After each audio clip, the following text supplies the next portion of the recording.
y vamos a iniciar la sesión. Esta vez nos toca hablar sobre la cristología joánica. Los sinópticos pues tienen una sola visión, por eso es sinópticos, una sola óptica. Y San Juan es el evangelista que se desarrolla, por decirlo así, aparte. Y en los sinópticos tendríamos lo que se conoce como comúnmente una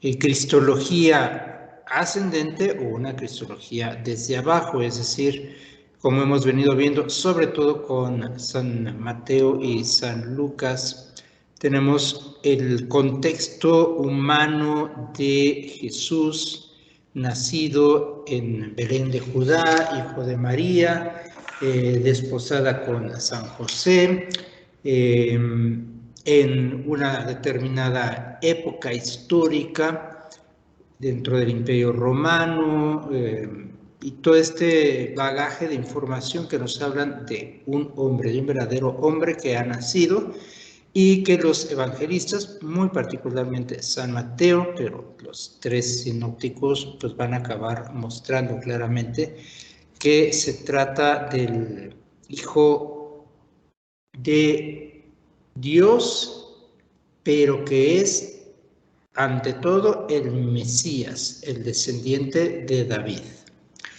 En el caso de San Juan tenemos una perspectiva totalmente distinta, es lo que hablaríamos nosotros, una cristología descendente, es decir, desciende Dios de lo alto, pasa entre los hombres y vuelve a su seno glorioso en el cielo.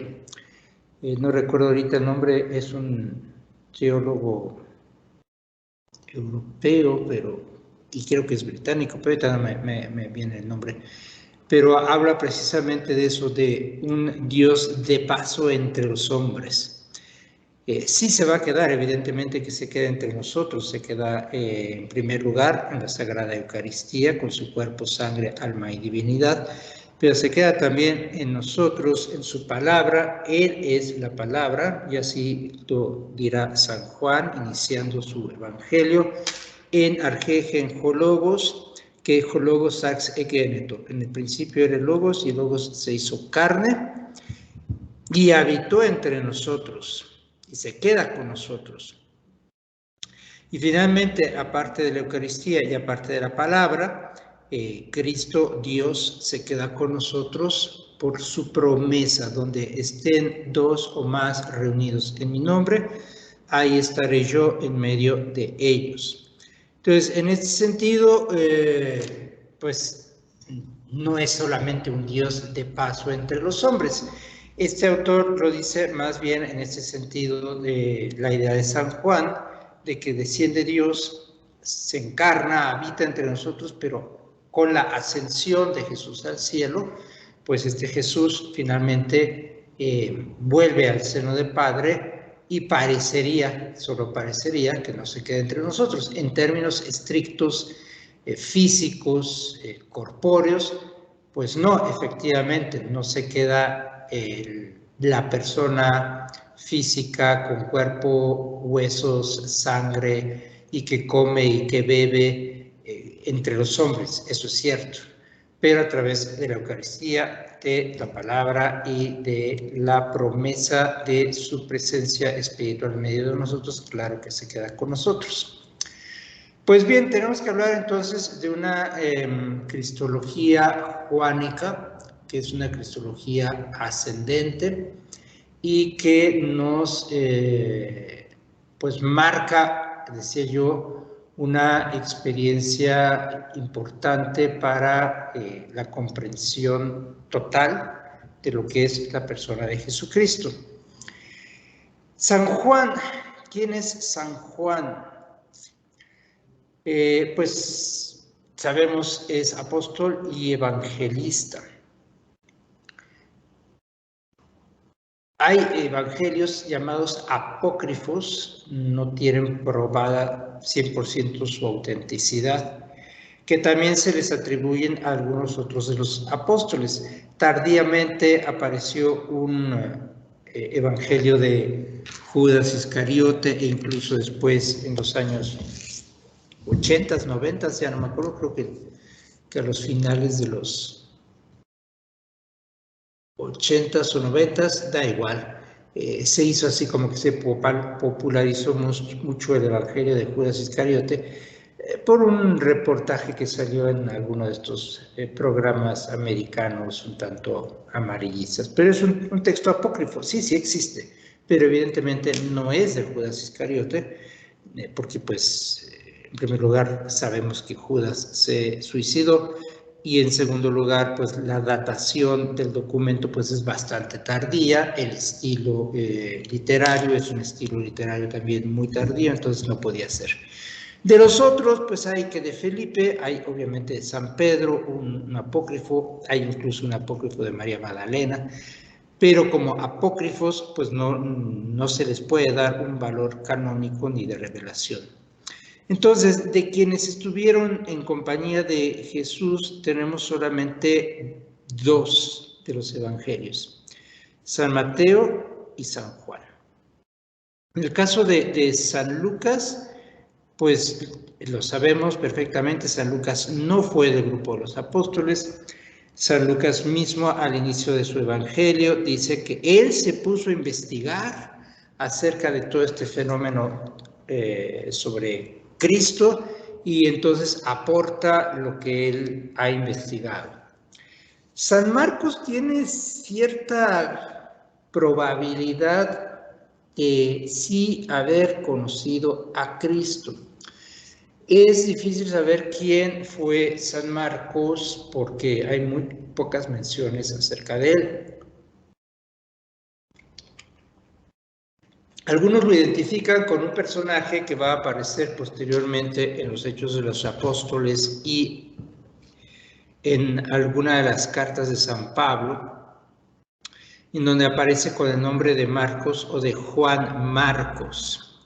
Y entonces es alguien que pues estuvo evidentemente muy cercano a San Pablo, pero que si es también estuvo en compañía de San Pedro. De hecho, este personaje, pues es un personaje que dentro de las diferencias que llegaron a tener San Pedro y San Pablo en su momento, pues causa también que este personaje Marcos, digamos, cambie de patrón, por decirlo así, a quien servir, pero finalmente acaba pues asistiendo a los dos apóstoles, a San Pedro y a San Pablo. Pero no nos dice que haya sido del grupo de los que siguieron a Jesús. En el mismo Evangelio de San Marcos, ustedes que llevan pues tiempo estudiando los sinópticos, hay un versículo brevísimo que rompe de hecho una narrativa importante, que es la narrativa de la pasión y concretamente de la aprehensión, cuando aprenden a Jesús en Getsemaní. Solamente el Evangelio de San Marcos trae este versículo en el que dice que un muchacho iba siguiendo todo el proceso de la aprehensión, que lo ven los soldados, lo tratan de atrapar y se escapa. Pero los detalles son muy curiosos porque dice que es un chico que iba envuelto en una sábana y que cuando lo tratan de atrapar se escapa dejándoles la sábana y él escapa desnudo. Y pues es curioso que está narrando el momento importante de la aprehensión y de pronto sale con este detalle. Algunos críticos pues suponen que es precisamente el mismo San Marcos y por eso él sabe de ese detalle. Él sabe que iba siguiéndolo envuelto en una sábana, él sabe que llevaba el cuerpo desnudo y él sabe que se les escapó. Los demás no lo mencionan porque pues, propiamente no es parte importante en la narración de la aprehensión de Jesús en Getsemaní.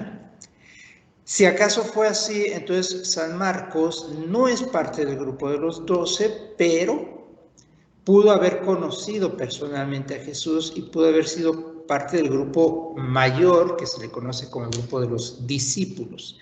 ¿Se acuerdan ustedes? Jesús, bueno, predica pues, por toda Palestina, por Judea, por Galilea, por Samaria, e incluso sale un poco a los confines de Tiro y Sidón, y pues predica públicamente a quien lo quiere escuchar, ¿no? Pero después se habla de un grupo de los discípulos. En algún momento se llega a mencionar hasta el número 72 discípulos. Pero de ese grupo hay un grupo más restringido, que es el grupo de los 12 apóstoles.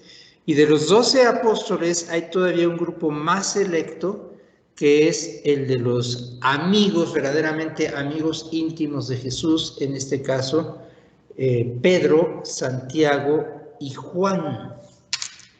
Y de estos tres, Pedro, Santiago y Juan, hay uno que aparece con el título del discípulo amado. ¿Y quién es este discípulo amado? San Juan. Por lo tanto, San Juan es una fuente de primerísima mano respecto al conocimiento de Jesús. San Mateo, decía yo, sí estuvo, es parte de los 12. San Marcos, quién sabe, y San Lucas definitivamente no. Ahora también los críticos hablan de que San Mateo, San Marcos y San Lucas se refieren a una fuente primaria, la fuente Q, que quién sabe cuál o quién la escribió. Pero San Juan se cuece aparte, y San Juan entonces es una fuente importantísima. Y mucho más importante, en primer lugar, porque es apóstol, porque estuvo ahí, es testigo de cuanto sucede, pero es además un testigo muy cercano, es el discípulo amado. Y efectivamente va a haber ciertos momentos privilegiados que ninguno de los 12 tuvo. Para empezar, es junto con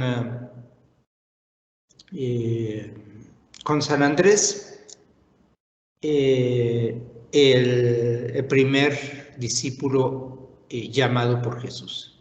Empezando porque es de los primeros que siguen a Jesús, son 2. De hecho, no es llamado. Curiosamente, en el caso de San Mateo, sí hay un llamamiento cuando pasa por iba a decir por la oficina, pero no había propiamente una oficina, pero por el puesto de recaudación de impuestos, cuando pasa por la oficina del SAT. Está ahí Mateo trabajándole a los romanos para recaudar impuestos, que se llamaba Leví. Jesús sí le dice a Mateo, sígueme. Y Mateo, dejando inmediatamente, no creo que tan inmediatamente, los romanos no le hubieran permitido abandonar el puesto así nomás e irse, pero en el sentido de que no lo dudó 2 veces San Mateo, lo sigue, ¿no?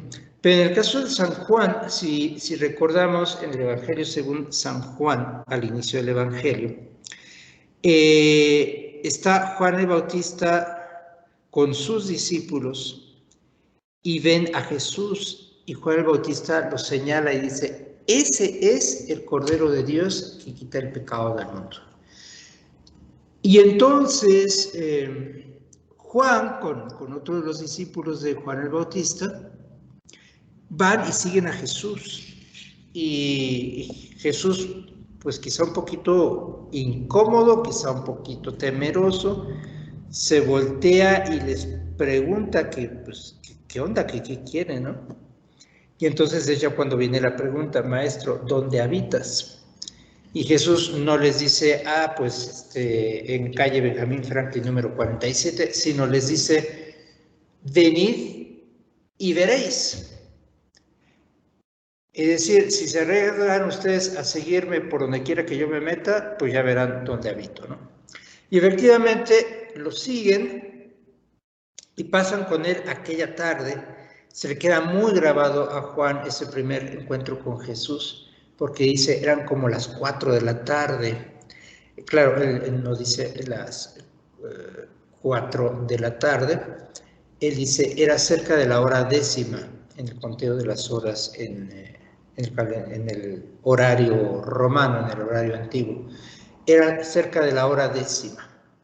Y se quedaron con Jesús. Ya debe haber sido una tarde maravillosa. Imagínate quedarte con Jesús todavía sin el bullicio y sin el ajetreo que empezó a generarse ya con su vida pública. Todavía aquí no empieza esa vida pública. Es una conversación íntima. Seguramente pues Jesús fue a su casa, ahí estaría seguramente María, quién sabe si todavía estaría San José. María ciertamente estaba, porque después más adelantito nos narran que invitan a María a una boda en Caná de Galilea, y María lleva como acompañante a Jesús, y Jesús se lleva a sus cuates los gorrones. Pero eso viene después, pero el hecho es que María existe, ¿no? Y está ahí, y seguramente esta tarde pues María les prepararía algo, quizás simplemente un pan recién horneado, un poco de vino, y pues bueno, esa fue la primera tarde de San Juan con Jesús. De esa tarde nadie más que Juan, Jesús y el otro discípulo que no escribió el Evangelio, supieron que fue aquella tarde, ¿no? Entonces, momentos privilegiados de San Juan. San Juan, pues junto con Pedro y Santiago, gozan de dos maravillosos momentos. Uno es el de la transfiguración de Jesús en el monte Tabor. Solo estaban Pedro, Santiago y Juan. Cristo se transfigura y aparecen platicando con él Moisés y Elías. ¡Wow! De esto no supieron nada los demás, porque incluso cuando vienen bajando del Tabor, Jesús les advierte, no digan nada de esto hasta que pues resucite el Hijo del Hombre, ¿no? Y pues seguramente guardaron el secreto como se los encomendó Jesús. Estos mismos tres personajes tienen el otro momento increíble, claro, tremendo en cuanto a impacto fuerte, que es pues la oración de Jesús en el huerto de Getsemaní. Los demás discípulos se quedan fuera y se adentra con ellos tres, con Pedro, Santiago y Juan, y les dice, esperen aquí, y él se adelanta como un tiro de piedra un poco más adentro y empieza a orar. Y es a ellos a quienes recurre Jesús en su oración de huerto, y les reclama, ni una hora habéis podido velar conmigo. Ellos son testigos de eso. Y luego, pues, el momento terrible de la pasión. Todos abandonan a Jesús, todos. Lo traiciona uno, Judas, lo niega a otro, San Pedro, y todos los demás echan a correr. Y el único que sigue todo el proceso es Juan. Y además, bueno, Juan tenía, pues, por decirlo así, en términos actuales, tenía palancas ahí en la casa del sumo sacerdote, en el Sanedrín, y logra entrar, entonces presencia el juicio de Jesús. Y luego pues ya viene la condenación de Jesús a muerte, y sale llevando la cruz, y Juan lo abandona y está al pie de la cruz. El único de los discípulos, de 12 discípulos, uno solo pudo estar al pie de la cruz.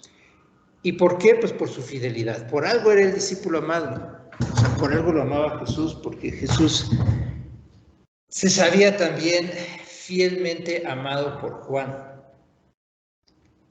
Es testigo entonces de la crucifixión y de la muerte de Jesús, y pues va a recibir un gran premio en su fidelidad, que va a ser pues nada menos que la madre del Maestro.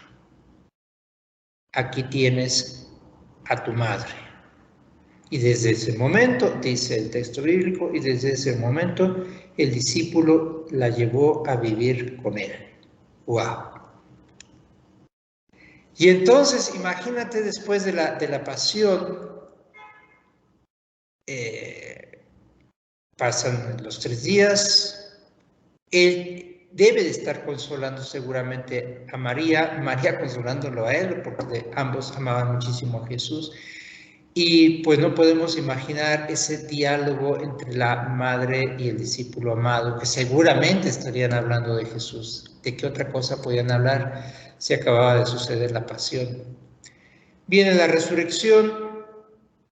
Los dos primeros apóstoles testigos del sepulcro vacío son Pedro y Juan, nuevamente. La apóstol de la resurrección será María Magdalena, pero de eso hablaremos más adelante. Y pues de ahí en adelante ya cada uno de los apóstoles va a llevar su vida.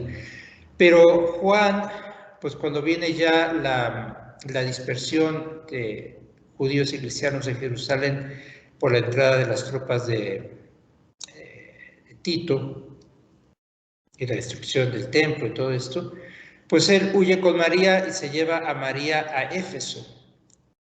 Y pues María va a estar siempre bajo la custodia y el cuidado de San Juan hasta su muerte o su asunción al cielo. El problema de la dormición de María, bueno, como decía yo el otro día, hace falta un curso de Mariología, pero lo dejamos ahorita aquí. Hasta el último día de su presencia de María en este mundo estuvo con San Juan. Y pues todo esto nos habla de una perspectiva propia de San Juan. San Juan tiene para nosotros 5 textos. El más importante para la cristología parecería ser el Evangelio. Luego tiene 3 epístolas y luego el Apocalipsis. Apocalipsis, que significa revelación. En realidad, el Apocalipsis es un gran complemento para el Evangelio y ambos nos acaban de dar la cristología completa. El Evangelio, pues obviamente, todo el misterio de la encarnación del Verbo de Dios hasta su ascensión al cielo, pero después, precisamente en el Apocalipsis, la gran revelación de la presencia de Jesús en medio de los hombres ya de una manera, digámoslo así, mística, es decir, de una unión espiritual con la iglesia.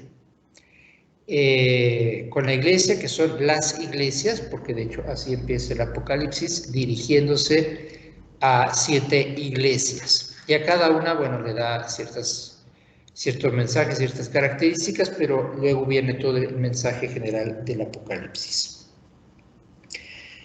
¿Quién es Cristo? ¿Quién es el Mesías para San Juan? Bueno, sí, sigue siendo evidentemente Jesús, sigue siendo evidentemente el Salvador del mundo, pero la perspectiva cambia mucho. Es verdadero hombre, sí, pero es ante todo y en primer lugar verdadero Dios. Y es el Cordero de Dios que quita el pecado del mundo. Esta frase de San Juan Bautista es la que motiva a San Juan Evangelista a seguir a Jesús. San Juan le señala, ese es el Cordero, y por eso lo siguen. Y todo el Apocalipsis va a presentar a Jesús precisamente como el Cordero degollado, el Cordero por cuya sangre hemos lavado nuestras vestiduras, y es el Cordero que finalmente celebrará las nupcias con la iglesia. Han llegado las bodas del Cordero, su esposa se ha embellecido. Entonces, esta figura del Cordero Pascual, que es el Cordero definitivo, el sacrificio último y eterno con el cual nos reconciliamos con Dios, es también central en el Evangelio de San Juan. Si vamos por el principio, iríamos al prólogo del Evangelio. Mucho se discute y seguramente ustedes en séptimo semestre lo estudiarán, por eso no entro en más detalles, acerca de que si realmente Juan escribió o no escribió, y se habla de la escuela juánica, pero bueno, ya saben ustedes que pues hace unos 70 años para acá, por influjo de la teología protestante, fundamentalmente la luterana, pues se quiso poner en tela de juicio toda la doctrina católica de 20 siglos y pues abrazar más las tesis protestantes.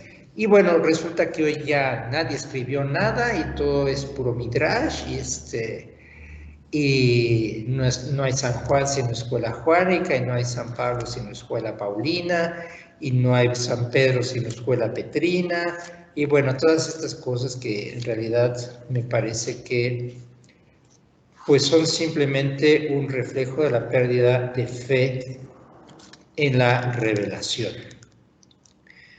Sea escuela juánica o sea San Juan, el hecho es que el Evangelio de San Juan es una obra maestra y su prólogo tan importante que por cerca de 15, 14 siglos se leyó diario el Evangelio de San Juan, el prólogo del Evangelio al final de la misa. De hecho, los misales lo incluían siempre como el segundo o el último Evangelio. Al terminar la misa se lee. Y en lo que pues es todavía la misa tradicional, el rito extraordinario, que ahorita se ve tan fuertemente amenazado, se sigue leyendo diariamente este prólogo.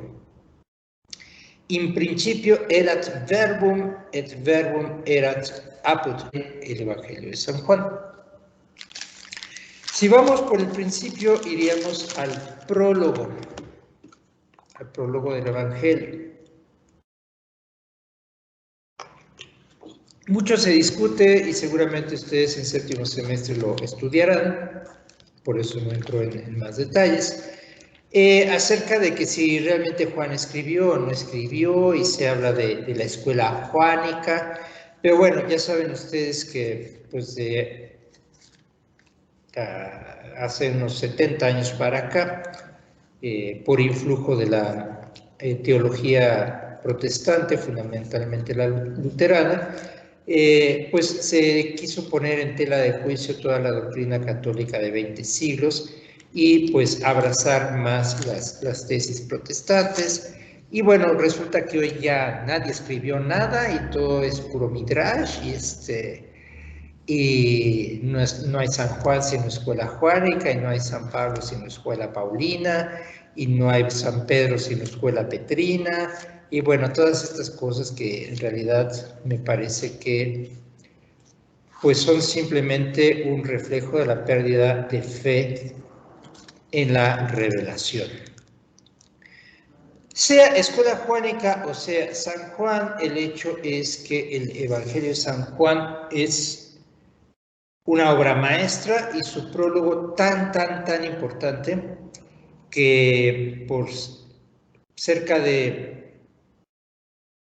15, 14 siglos se leyó diario el Evangelio de San Juan, el prólogo del Evangelio al final de la misa. De hecho, los misales lo incluían siempre como el segundo o el último Evangelio. Al terminar la misa se lee. Y en lo que pues es todavía la misa tradicional, el rito extraordinario, que ahorita se ve tan fuertemente amenazado, se sigue leyendo diariamente este prólogo. In principio erat verbum, et verbum erat apud Deum, et Deus erat verbum. Tremendas palabras sabiamente escogidas. En griego, en arge gen ho logos. 5 palabritas.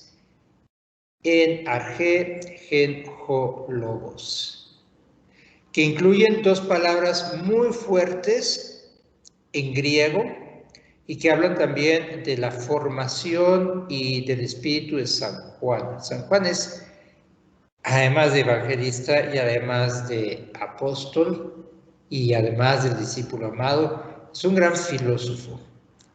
Vivió en Éfeso. En Éfeso había vivido unos 4 siglos antes que él, 400 años antes que él aproximadamente, un poquito más, un gran filósofo griego que se llamó Heráclito de Éfeso. Y Heráclito de Éfeso tiene toda su filosofía centrada precisamente en el concepto del logos. ¿Y cómo enfoca el concepto del logos Heráclito de Éfeso? Pues tratando de dar respuesta a lo que era la pregunta de los filósofos en ese momento. Los filósofos se preguntaban en ese momento, ¿cuál es el arjé? Es decir, ¿cuál es el origen? ¿Cuál es el principio? ¿Cuál es el punto inicial de todo cuanto existe? Ya había habido algunos intentos de respuesta, algunos pues difícilmente sustentables, como en el caso de Tales de Mileto, que pues recurre al agua como figura, todo surge del agua, pero no resuelve de dónde salió el agua, ¿no?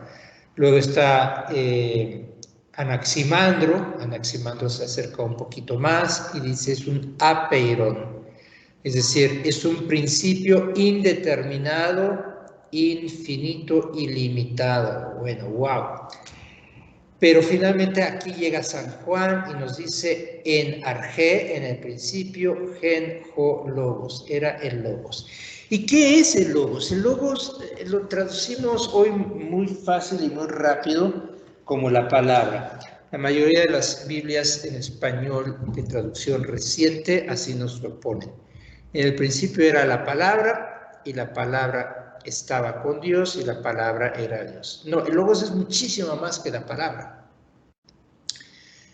La traducción latina también es una traducción buena, pero muy restringida. Utiliza el concepto verbum. En principio erat verbum, et verbum erat apoteum, et eos erat verbum.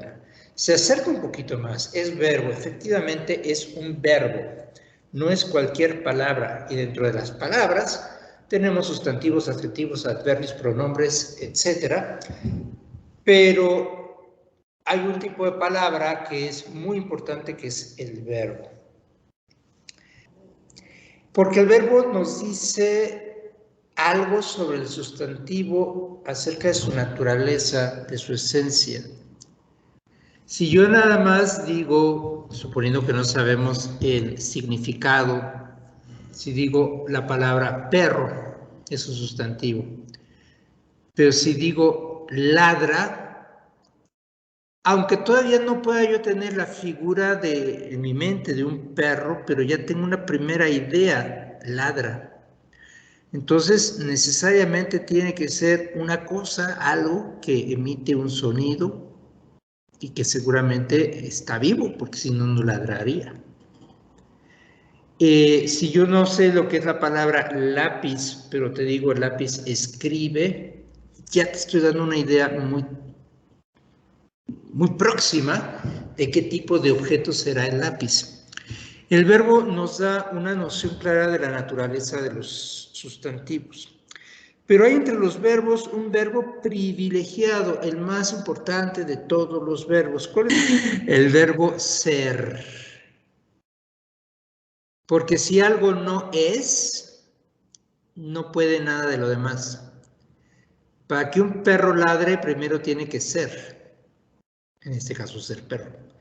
Para que un lápiz escriba, primero tiene que ser lápiz. Es decir, el ser es el verbo más importante porque es lo que permite que algo sea, exista, esté ahí. Y resulta que el verbo ser, así, sin más, nada más ser, pues se identifica precisamente como lo más absoluto, el ser. Pero el ser así en absoluto ya se le había ocurrido a un filósofo, a Parménides. Dijo, el principio es el ser. Bien por Parménides. El principio es el ser, claro, todo comienza por ser. Pero aún ahí todavía cabe una inquietud, pero ¿por qué o para qué es el ser? Y lo que nos va a decir Heráclito de Éfeso y con él San Juan, es porque el logos no solamente es verbo, no solamente es el verbo ser, no solamente es sustantivo, no solamente es el ser, sino es la razón. El logos es razón, de ahí viene la palabra lógica. Esto lo habíamos visto en la primera o segunda clase cuando definimos cristología. Es la razón. Por lo tanto, el ser es la razón de ser, la razón de existir de todo cuanto existe. Cuando dice San Juan, en arge gen ho logos, al principio era el logos, está diciendo al principio era la razón de ser. Que ho logos gen pros ton theon. Y el logos estaba o era, cabe Dios, junto a Dios, frente a Dios, ajustado plenamente con Dios. Ese es el verbo en español cabe, que ya no utilizamos en español, pero cuando de niños nos enseñaron las preposiciones decíamos a, ante, bajo, cabe, con, contra, etc. Ese cabe. Cabe significa algo que está no solamente junto, no solamente frente, sino que se ajusta perfectamente. Yo puedo poner una mano junto a otra. Yo puedo poner una mano sobre otra. Pero cuando mis dos manos se empalman, empalmar, qué bonito por las palmas, se empalman perfectamente, de manera que coincide una mano con la otra, se dice que una mano está, cabe la otra, se ajustan. Y así se ajustaba el verbo estaba, cabe Dios. Se ajusta perfectamente el logos con Dios, es decir, la razón de ser de las cosas se ajusta perfectamente a Dios. O dicho al revés, el concepto de Dios se ajusta perfectamente al de la razón de ser. Por eso dice en el tercer hemistiquio de este primer versículo, et Deus erat verbum, y Dios era el verbo, y Dios era el logos, Dios era la razón de ser. Y con esto San Juan le acaba respondiendo a los filósofos, y de hecho ya ningún otro filósofo después de San Juan se empezó a preguntar sobre el origen o el arjé, porque ahí está ya claramente dicho.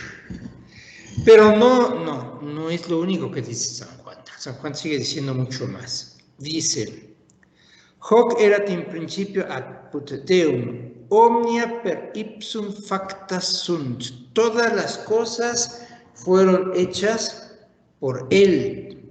¿Por Él quién? Pues por Dios, sí, pero si Dios es el Logos, porque el Logos era Dios, entonces todo fue hecho por el Logos. Todo fue hecho por una razón de ser. Todo fue hecho por una razón de ser. O sea, Dios no hizo las cosas nada más a ver qué sale. No, había una razón de ser, había un logos. Omnia per ipso facta sunt, et sine ipso factum est nihil quod factum est. Y sin él, sin el logos, factum est nihil, nada fue hecho, quod factum est, de lo que ha sido hecho. Esto se parece mucho al fragmento B52 de Heráclito. Heráclito dice, Panta egeneto kata ton logon. Panta, todas las cosas, egeneto, vinieron a ser, vinieron a existir. Kata ton logon, según el logos, según la razón. Todas las cosas vinieron a ser según la razón. Dice San Juan, y sin él nada fue hecho de cuanto fue hecho. In ipso vita erat, da un siguiente paso muy interesante en este concepto. En él estaba o en él era la vida. In ipso vita erat. Muchos traducen en él estaba la vida. Podríamos decir en él era la vida o en él era vida. Et vita era lux hominum, y la vida era la luz de los hombres. Y la luz vino a las tinieblas, y las tinieblas, muchos dicen las tinieblas no la recibieron, dice, et tenebre eam non comprehenderunt. Y las tinieblas no comprendieron esta luz. O sea, no es que no la reciban, es que no la comprenden. Y bueno, solo porque ya sabemos hacia dónde apunta, lo puedo ya decir. ¿Qué o quién es este verbo? ¿Quién o quién es este logos? ¿Qué o quién es esta palabra que vino a las tinieblas? Según San Juan. Es Cristo, es el Hijo de Dios. Pero como es logos, como es palabra, como es verbo, como es razón de ser, no necesita simplemente ser recibida, necesita ser comprendida esta palabra, necesita ser comprendida esta razón.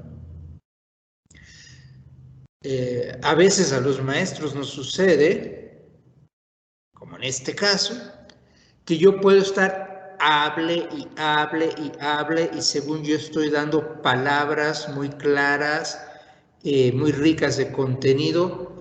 Número uno, quién sabe si las reciben. Simplemente, aunque yo doy mi clase, aunque yo estoy dando estas palabras, pues no las reciben.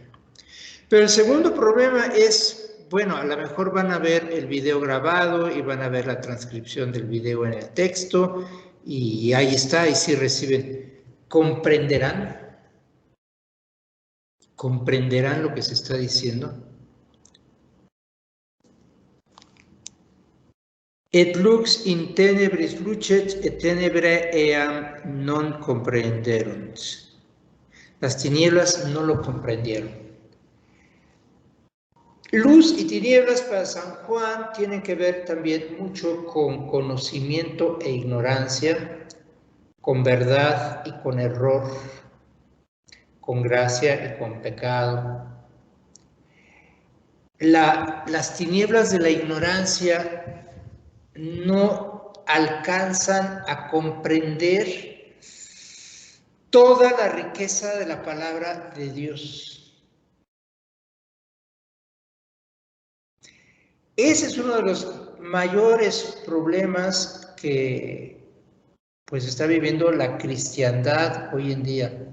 Es que si comprendiéramos el Evangelio, si comprendiéramos la revelación, el mundo no estaría como está. Pero por eso Jesús, durante su vida pública, continuamente les preguntaba a sus discípulos, ¿habéis comprendido esto? O sea, y luego se enoja Jesús y dice, ¿hasta cuándo tendré que estar con ustedes? O sea, no me entienden. Por más que se los digo, ustedes no entienden. Las tinieblas no comprendieron a logos.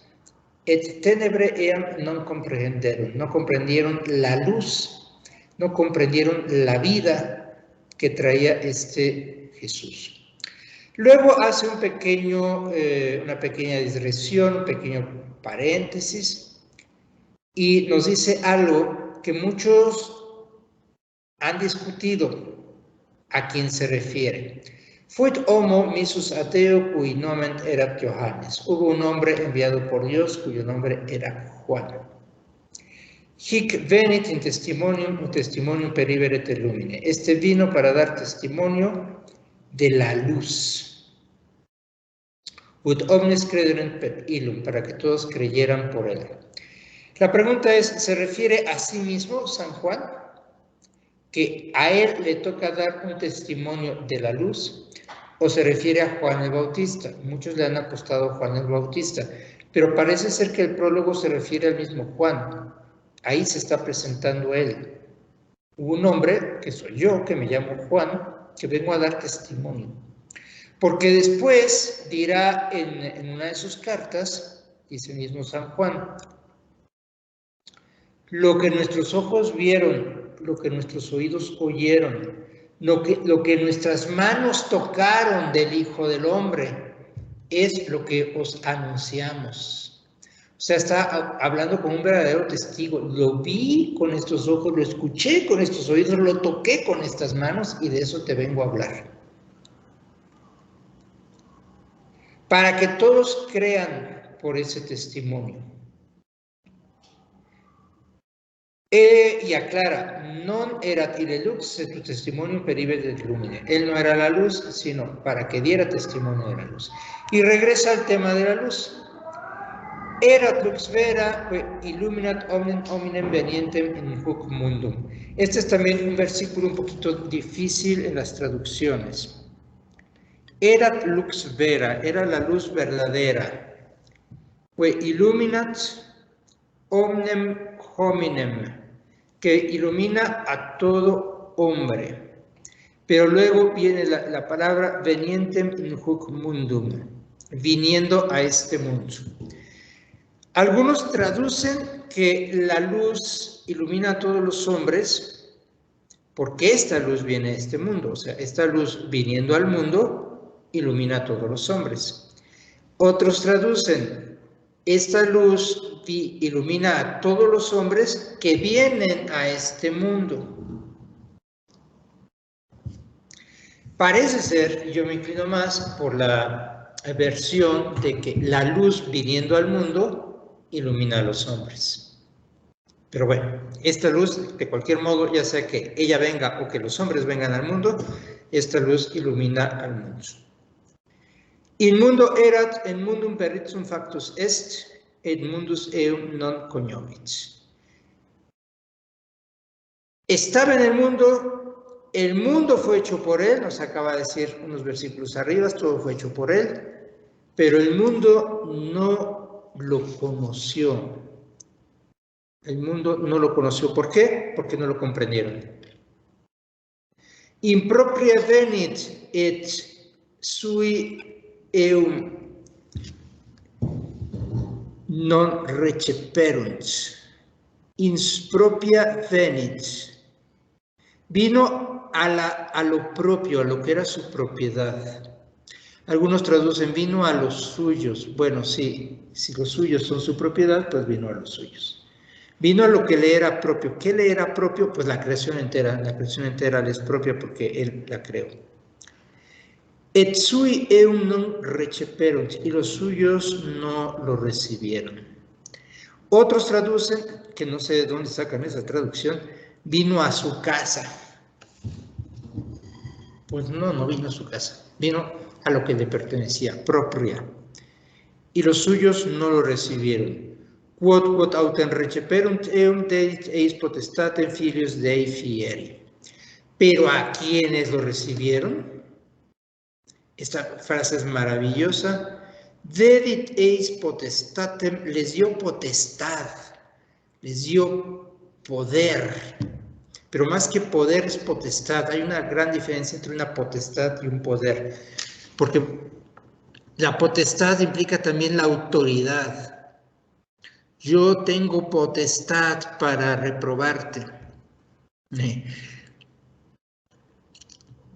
dice Jesús a Pilato en el juicio, ¿no sabes que te ha sido dada esta potestad sobre mí? O sea, te han dado este poder, pero también esta autoridad sobre mí.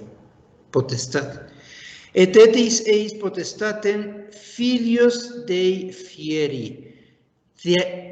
Fieri, de ser llevados, de llegar a ser, de ser convertidos, de devenir hijos de Dios.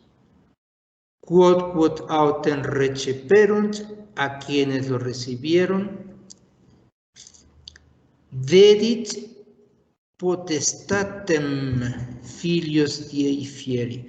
O sea, para San Juan, va a sonar medio herético esto, pero tengo todos los elementos para probarlo. Para San Juan, el recibir al Logos, el recibir la razón de ser de Dios, recibir la palabra de Dios, recibir al Hijo de Dios, recibir a Cristo, nos da la potestad de hacernos hijos de Dios. Eso ya es mucho, o sea, ya es mucho. No somos criaturas de Dios, sino hijos de Dios si lo recibimos. Esa es la gran diferencia entre ser bautizado y no ser bautizado. El que no es bautizado no ha recibido a Logos y por lo tanto es criatura de Dios. El bautizado ya recibió a Logos, es hijo de Dios. Pero después nos dirá en su carta San Juan: hijitos míos, ya somos hijos de Dios. Lo cual es mucho. Pero aún no se ha manifestado lo que seremos. ¿Podemos llegar a ser más? Sí. Podemos llegar a ser más, dice San Juan. O sea, San Juan está apostándole a una verdadera divinización del hombre por obra de Jesucristo una vez que ha sido recibido por nosotros. Conste, digo una divinización, no una deificación. No nos haremos dioses, no. Seremos divinos. ¿Por qué? Por la potestad que tenemos de ser hijos de Dios.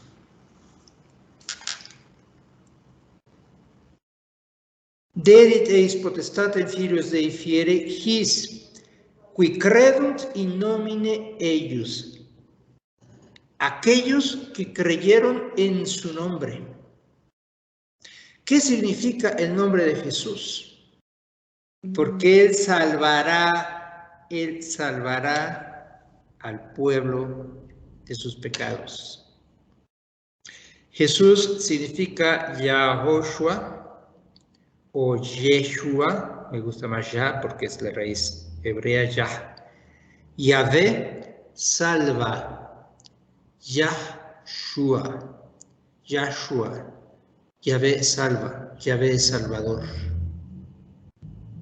Yeshua, no me gusta esta pronunciación, algunos la utilizan mucho, otros dicen Joshua, pero es Yahshua. Yahvé salva, Yahvé salvador. Aquellos a los que creen en su nombre, es decir, a aquellos a los que creen que Yahvé salva. A quienes creen que Dios nos ha salvado, a estos es a los que les da esa potestad de ser hijos de Dios. No a los que han nacido, dice, de la sangre, no a los que han nacido de la voluntad de la carne, no a los que han nacido del hombre, sed ex Deo nati sunt, sino los que nacemos de Dios.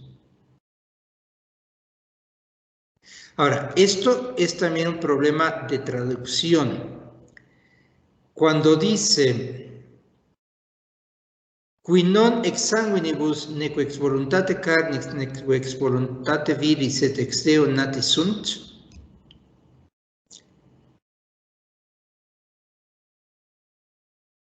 se está refiriendo a los que han nacido de Dios y por eso son hijos de Dios. Pero ¿quién ha nacido de Dios? Pues supuestamente, pues nada más el Hijo, Cristo. Pues no, aquí queda claro que como todo fue hecho por Él, todo fue hecho por el Logos, nosotros hemos nacido no de la voluntad de la carne, no de la sangre, no de la voluntad de varón, sino hemos nacido de Dios. Es que esto es maravillosísimo. No fue porque papá, mamá quisieron, sino porque Dios quiso que naciéramos. Et verbum caro factum est en griego, que ho logos sarx egeneto. El logos se hizo carne. Y conste que dice que ho logos sarx carne egeneto, se hizo carne. No dice que ho logos anthropos egeneto. Es en cierto sentido herético decir el verbo se hizo hombre. No, el verbo se hizo carne. Et verbum caro factum est. Et habitabit in nobis. Algunos traducen y habitó entre nosotros. No dice et habitabit inter nobis, que sería entre, dice habitabit in nobis. Habita en nosotros. Si ya lo hemos recibido, Si ya lo hemos comprendido, el Logos, el Hijo de Dios, la palabra de Dios, la razón de ser de Dios, habita en nosotros. No está entre nosotros, no está aquí mezclado entre la gente, no, está dentro de cada uno de quienes lo ha recibido. Es que esto es enorme, enorme, enorme. Et habitavit in nobis. Y termina dando precisamente el testimonio que él, como discípulo, apóstol y evangelista, puede dar. Et vidimus gloriam eius, gloriam quasi unigeniti a Patre plenum gratiae et veritatis. Y vimos su gloria, gloria como de unigénito del Padre, pleno de gracia y de verdad. O sea, dice San Juan, a mí no me contaron, yo lo vi.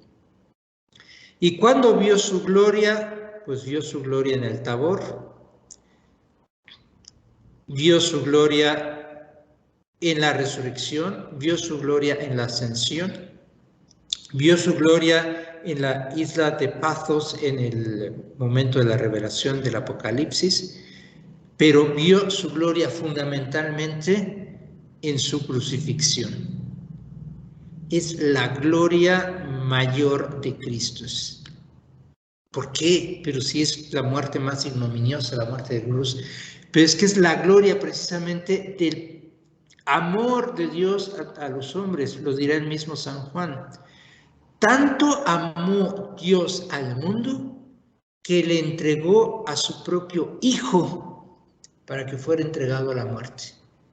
Esa es la mayor gloria de Cristo, el haber sido entregado como Cordero Pascual para nuestra salvación, para nuestra redención. Bueno, pues esto es así a muy grosso modo la idea que tiene San Juan sobre quién es Jesucristo. Irán saliendo evidentemente más adelante pues citas de San Juan, igual que citas de los sinópticos y de los otros textos del Nuevo y del Antiguo Testamento, pero hay que ubicar qué fascinación, qué admiración siente San Juan por Jesús, porque San Juan es el que capta más plenamente la divinidad de Jesús, y captando esa divinidad, para él es todavía mucho más asombroso el anonadamiento de esa divinidad para convertirse en nuestro Salvador como un cordero que se sacrifica para redimirnos con su sangre. Eso es maravilloso y San Juan así lo experimenta. El pasaje con Jesús pues nos habla precisamente de que hay por un lado la obra y por otro lado la fe, pero son las que permiten, digamos, el clic. Este ciego de nacimiento lo que tiene es fe, pero esta fe lo lleva a buscar a Jesús, porque dice que oyó el tropel de gente que pasaba y que pregunta que qué era aquello. Le dicen que es Jesús Nazareno que pasaba. Él se pudo haber quedado y decir, ay, wow, es Jesús, qué padre, ¿no? Pero no, se pone a gritar, Jesús, hijo de David, ten piedad de mí. Y lo quieren callar, pero él grita más fuerte. ¿Por qué? Porque su fe lo lleva a una obra muy simple, muy sencilla, pero es la de llamar a Jesús, de gritarle a Jesús. Y luego cuando Jesús le dice que qué quiere que haga, qué quieres que haga, él le dijo, Señor, que vea. La respuesta es muy interesante porque le dice Jesús, respice, mira, tu fe te ha salvado. Este respice, mira, se puede interpretar de dos maneras. Mira, o sea, ve, no, estás ciego, pues ahora te mando que veas y que se te abran los ojos y veas. Pero puede ser también el sentido de llamar la atención, así como cuando yo te digo, ve, no has hecho tus tareas.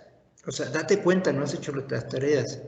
O ve, has faltado mucho a clase. O sea, es como date cuenta.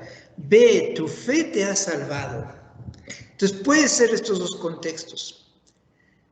Y aquí Jesús le está diciendo que la fe es la que lo ha salvado, pero en respuesta a esa fe que le ha dado la salud, que le ha restituido la vida, él le sigue glorificando a Dios.